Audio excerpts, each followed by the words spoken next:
Hello, this is Emran Shibishi. He is Emran Mukhtar, and we continue on with our SBC Euro series as we recap the group stages, the group one, group A, group stages, all the matches, the standings.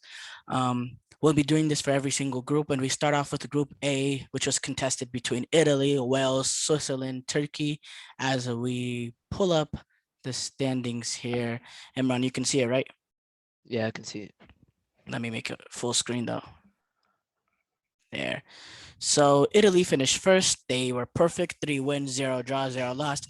Wales finished second, getting a win, a draw, and a loss. Same with Switzerland. They got a win, a draw, and lost. Better goal differential coming in was Switzerland getting destroyed 3-0 by Italy, while Wales Italy narrowly beating Wales 1-0. And Turkey finishing last, who was probably the dark horses of everybody, who was one of the dark horses for everybody, them seriously underwhelming. And really quick on a note to Turkey, I felt, I'm not afraid to admit that I fell into the um the public perception of Turkey. Really, I didn't do much grasp on all. I just read a bunch of their players. Like, this is a solid team. You see, you got Soyuncu, Demiral in the back, solid center backs. You see Çalhanoğlu, Cengiz Under, Burak Yilmaz, who just won League One. And also knowing the coach was the coach that led the Turkey national team to the semifinals in the World Cup. And third place, actually. In fact, they won the third place game. But yeah, they've been horribly underwhelming. And they've been in all three games that they've played. They have been the worst of the teams. Yeah. Didn't really watch much of the Turkey Switzerland game, but it seems like that was a little bit more even. But against Wales, completely dominated. Made questionable decisions too with the center back using Hakan Ayhan instead of Demiral, and then against Italy, completely dominating Yeah. that first game too. Yeah, it was just disappointing from Turkey. They deserve to be last. They are gonna go down as one of the worst teams in this tournament, and that's what they deserve because they've been absolutely awful, and they could focus now on World Cup qualifying because they got the Netherlands in their group and they've already beaten the Netherlands. So let's see what they can do there. Hopefully for them case, they can just wipe this away and just focus on World Cup qualifying and forget that this even happened. As far as the top three teams, right now it looks like all three teams are probably going to move on. Italy, Wales for certain because they finished top two. Switzerland, getting 4 points.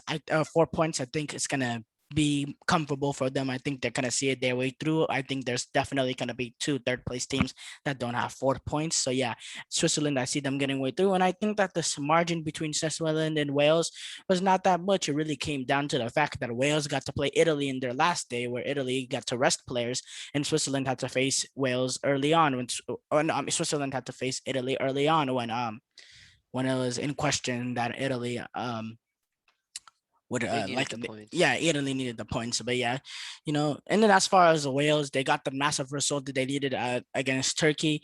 They got done today by that red card on Ampadu, which I never thought was a red card. I think that's a yellow, nothing more than that. It's foot on foot. The studs are not high. You may say they're up, but it's foot on foot. I thought they played well. I thought they could they almost nicked the point at the end with the Gareth Bell chance at the back post. But second place deserved. I think Switzerland also deserved second place, and it really came down to goal differential. But they're both teams gonna move on, and Italy dominant. I had them winning the Euros beforehand. They were dominant, and nothing less than I expected from this team.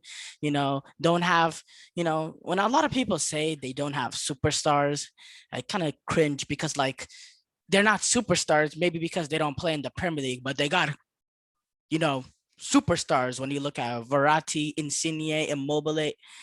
Those are superstars in my opinion. And Donnarumma, I think he's a superstar goalkeeper. And yeah, 3 points.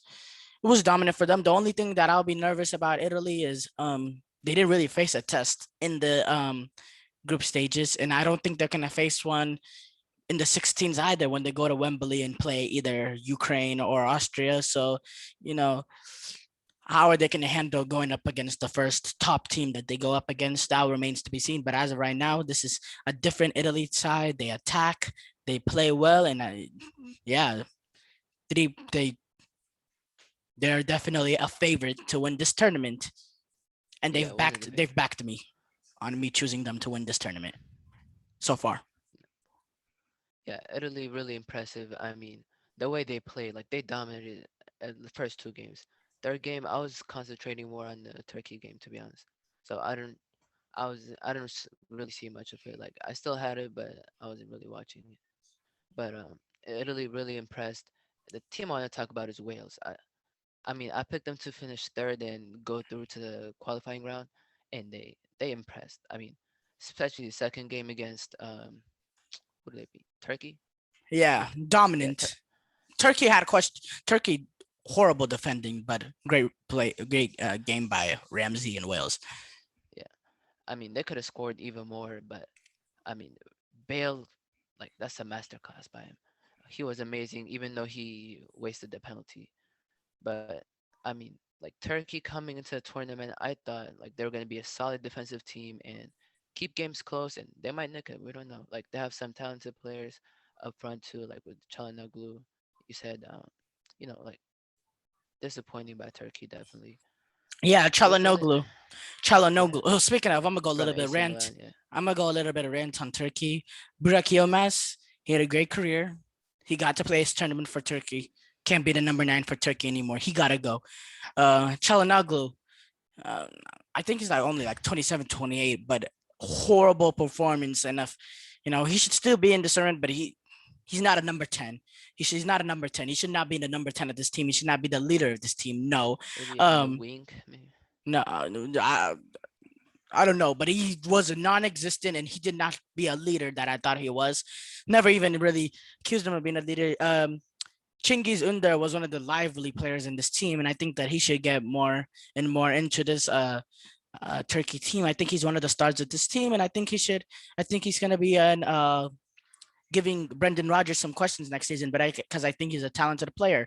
Um, and as far as that really questionable decision by the coach going with Hakan Ayan or whatever his name is over Demiral, and I don't get it. Why do you switch? Is it because he has more? Is it because his height and you think you can defend Kiefer more better? Is it because Demiral made an own goal in the first game? If that's the reason, that's just stupid because that's not how Yeah, and you. then he subbed That's him not out how in the you. I second know. game at And then halftime. and then he subs him on halftime, knowing that he made a mistake. And I'm like, why sub out Demarai in the first place? Demarai and Soyuncu are your center backs, right? They are your center backs.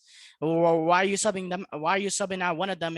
Um, and then the first game, especially in that first half, it was literally a highway into the middle. Aaron Ramsey was making runs from midfield, and it was not even though they were clever runs; they were just straight runs. And Gareth Bale were Nobody like, tracking him. nobody's gonna track him. I'm just gonna keep pinging it in, and eventually he got the goal. He could have had a first half hat trick.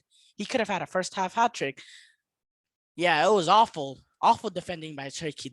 I'm telling you, Turkey deserved nothing from this group, and I fell in the public perception of Turkey.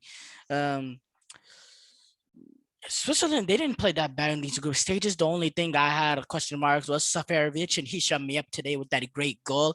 I saw him going to the camera, shushing. I'm pretty sure the Swiss press was giving him a hard time after the first two games. So it's nice to see him get a goal. Shaqiri, the forgotten man, we know the quality he has, the talent, the ability. He always shows up in these big games for Switzerland. When you go back to his performance against Honduras in the 2014 World Cup, in the 2016 Euros, that a bicycle kick to save them against Poland, even though they ended up losing in the penalty shootout in 2018. That a goal against Serbia that was key for them to move on their group. He always shows up in these big tournaments for Switzerland, and he does with another masterful performance today to possibly take him into the 16. And yeah, it's great. It's great for them. Wales, phenomenal for them. I think Rob Page has done an excellent job since he's taken over. They've never looked like they were out of this depth this entire tournament. Even beforehand against France, they played them well, even with 10 men. They lost 3-0, but they played them well. This is a very young team. Reese Williams, Amparu, who, unlucky got that red card. Um, it's overall a very young team. And yeah, Wales is, Yeah, I they're think, on the I, right track. I think Wales has a very good chance to get to the quarters because it's not like they're going to be facing a juggernaut. They're going to be facing the second place in Group B. So if they play Russia or Finland, I think they're comfortably the favorite. If they play Denmark, I think they will struggle that game. I think, but I still think that Wales has a possibility at least. Yeah, if they play Russia or Finland, like, because they'll be solid in the back, and Russia and Finland don't really have many attacking options. Like, they're not gonna be dangerous.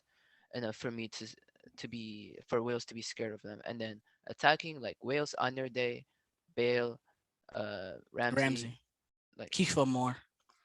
keep him more. Yes. And by the way, I want to give a shout out to their goalkeeper. He's been pretty good this tournament. Yeah, Leicester backup. I forgot his name. Was it Ward? Ward, I Yeah, think. Danny Ward. Danny Ward. Yeah, yeah, yeah, yeah. He was great in the Switzerland game. He was very good in the Turkey game, and this game against Italy made a couple saves too to keep him in it. Yeah, um, yeah, I think he can go on to be a starter of another team if he looks. I mean, he's not going to beat Schmeichel out anytime soon. It's not like Schmeichel's really, really aging, and it's not like he's a young goalkeeper. So, if I was him, I would go to be a starter because he's had a great Euros, and I think there will be some teams on the phone for him. In Italy, they go to Wembley to play Ukraine or Austria. I think it's going to be simple for them. Yeah, yeah. I'm Anything very add to, interested. you don't have anything to add to that? Yeah. Well, that's it for our Group A video recapping Group A and how the group went out. Tomorrow we're gonna do a one similar video for Group B, Group C. Talk about the group, what happened, all the matches, and talk a little bit about the teams that moved out to the knockout round, what we see them doing in the round of 16. Yeah. This is the end of our Euro series, our episode for the Euro series, and we will be back tomorrow with reviews for Group B and C. Thank you for watching. Peace.